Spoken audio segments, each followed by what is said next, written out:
And I'm going to do these heads separately, just to keep the parts the same. So what I do when I take out the push rod is I mark it where it came out of end and which side, and then I can just stick it back in the way it was. It's just my anal thing to do.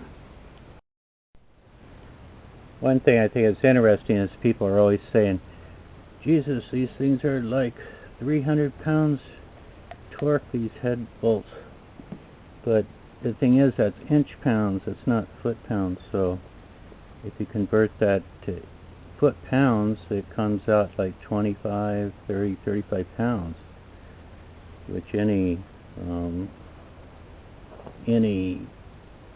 torque wrench, even old torque wrenches, if you look on them, they're foot pounds.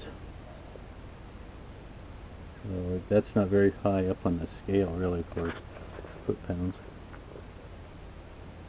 And I get this head off. I'm going to reuse these head bolts, retorque them. One thing about these, even if they are torque to yield, they're not the type of torque to yield that have a thinner section. They're all one length, just like a grade 8 bolt. I'm going to make a little thing to lay them out and put them back right in the same holes the way they were. I'm also going to try and take this off with the exhaust pipe on here, see if it'll come out of that muffler. And if it doesn't, then I'll have to put it back up, bolt it back up with at least 2 bolts to pull those bottom bolts off there, bottom nuts off. Okay, so after I stuck these 2 head bolts back in here,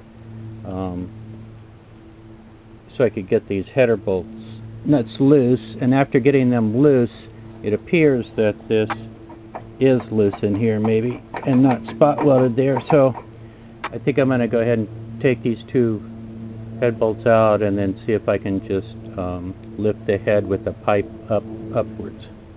If not, then I'll just go ahead. Since I've gotten these broken loose now, I'll just go ahead and take these off if not.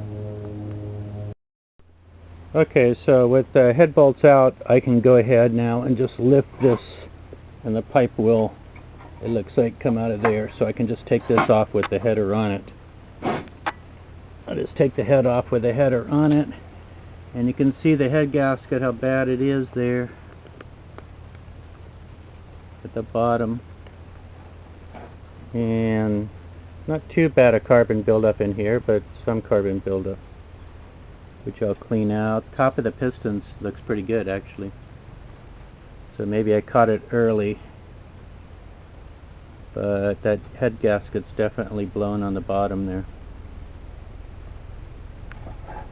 So I'm going to take this one off and clean the oil out of it and change the header gasket here, and then put the head back on and do the same thing to the other side, and then I'll work on cleaning these magnetos up once I get it all sealed back up again, because I don't want junk going in the engine while I'm cleaning it. And another look at the surface of this before I clean off all this stuff. So it would have been leaking right across here. And here you can see that the gasket had been leaking here, and also right here in this spot. That seems to be the spot that always happens, is it gets a little thing across and shoots it through there, which is where I had a blow-by coming out my air cleaner. And like I said, the top of the piston looks pretty good. Won't take much cleaning. I'll just wipe it off with some brake clean, not very much.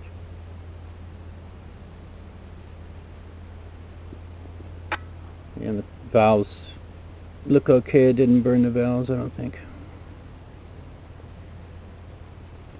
Okay, I'll get busy doing this, and then I can switch to the other side. So this is just a light. I just wiped it off lightly with a paper towel, So you can see there's not much carbon buildup at all. I like to keep a spark plug in here when I'm taking carbon off so I don't get any in the threads. But I'm going to get some brake clean and try and get this residue, gasket residue off. This almost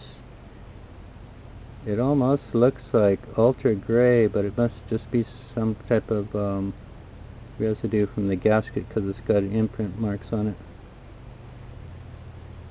Anyway, I'm going to do that. And again, here's the head. You can see it's pretty carbon free. One thing I did, I realized when I had blown the head gasket in this, because I turned the engine off with the throttle all the way down and it backfired really loud. So I'm pretty sure that's when it blew this head gasket out.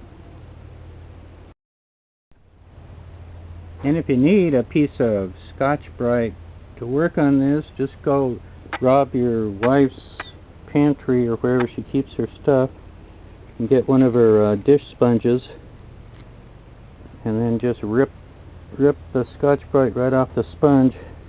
Get a brand new sponge if you can. Rip that right off there, and then just use this piece of it. This is more than enough to do both sides.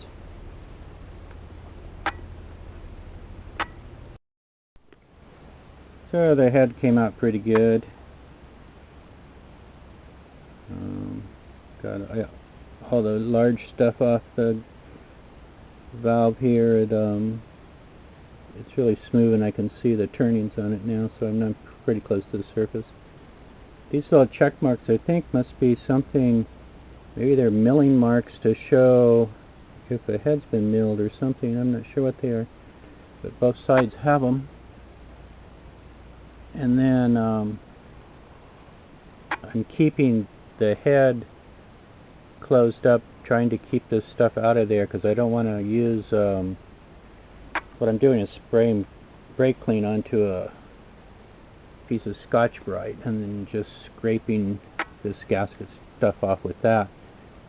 And as the pieces come off, I don't want them to go in here because I don't want to have to clean this out with brake cleaner, because I want this wall of this to remain fairly lubricated the way it is already. I just got to make sure I keep oil. You're not supposed to get oil on this gasket at all when you put it back. So I have the tractor raised up at an angle, letting the oil run backwards back into the engine. So now I'm just trying to get the rest of these pieces of this off. You can see the steel sleeve that's inserted in this aluminum block. Okay, so I'm going to just keep doing this for a while.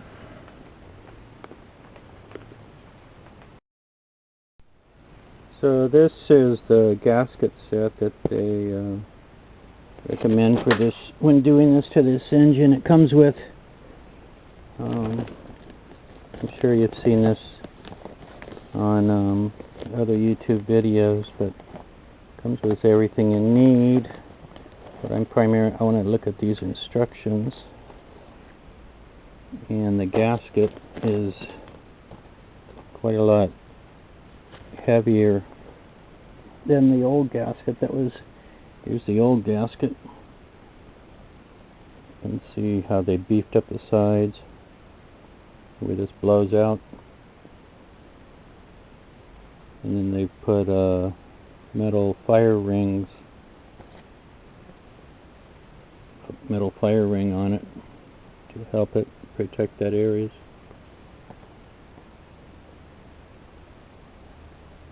And so I'm going to read these instructions. I want to see about, since you're not supposed to get oil on here,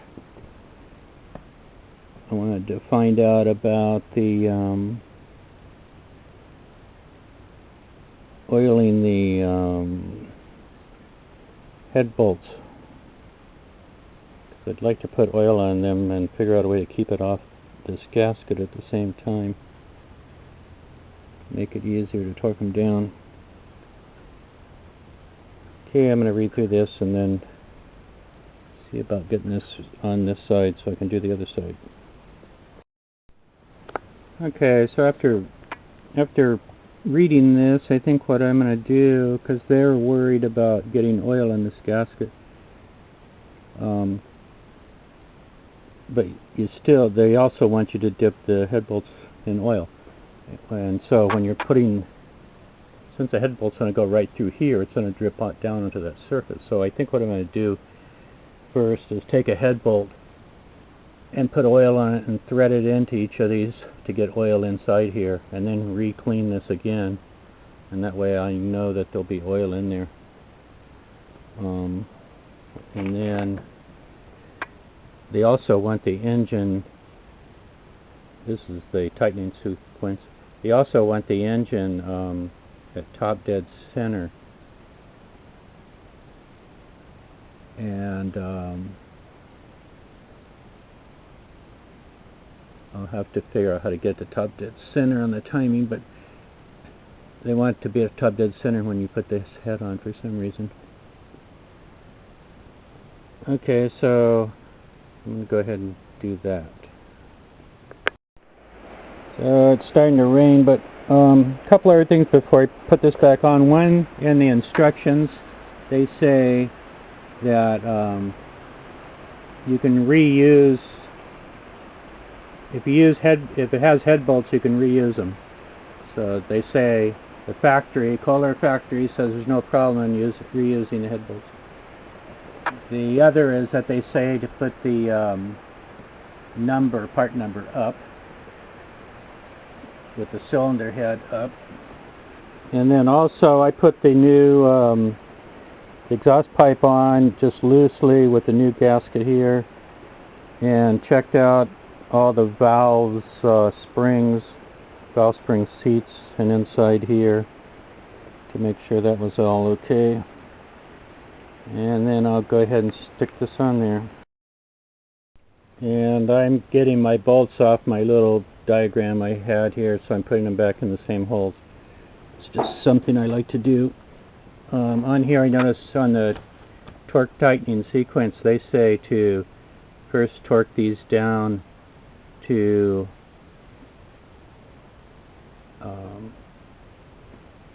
150, which is 16.9.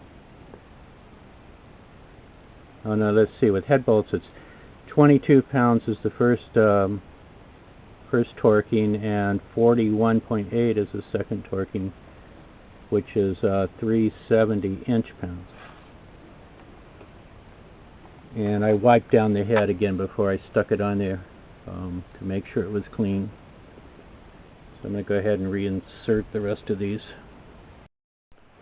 This cylinder head torquing sequence is kind of interesting because they give torquing for the sequence is different for each head for some reason, even though these heads look like they're pretty much designed the same.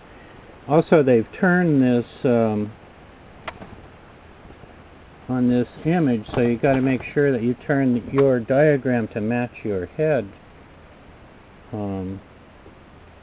Otherwise, if you do it reading the page this way, you're going to be torquing it the wrong way.